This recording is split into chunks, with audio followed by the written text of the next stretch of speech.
Okay, this is just a really short introduction to R Markdown. If you're in RStudio, you'll go here and get the pull down and just click on R Markdown instead of R Script, which we've used before. And you can have that go in as a document and then HTML, PDF, or Word. That really doesn't make that much difference right now. But so we'll leave it as HTML, and you can call it something if you want to. I'm just going to click OK.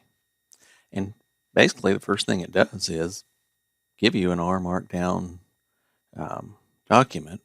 And to run that document, if you just click knit HTML, if you wanted to do this as a PDF or a Word, then you can just do that. But here we go. And we're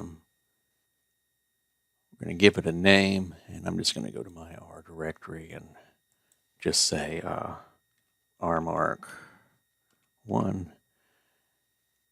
save. And you saw it do all the running and stuff. Now I have two screens, but here's what came up. This is an R Markdown document. It's the default in there. And you can see that it gave it a title and my name and the date. And then this is just the text that was written in the document. And then you can see in the gray box here is an R command. Then there's the output of that R command. Then there was some more text.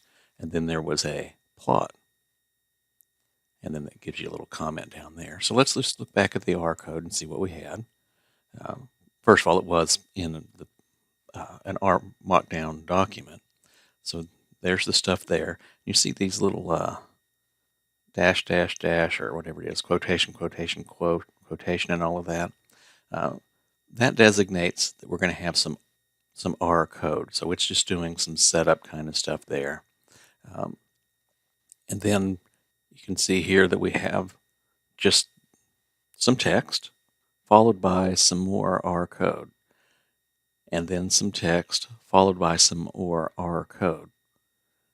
That echo equal false just says don't print the code. So if you wanted to type your own code, you could just put some code in right here. Or if you wanted to add on to the end of this, let's say compute some statistics. We're just going to do a summary here. Then you see, depending on what version you have, it might say insert chunk over here, but this is insert a chunk of new code.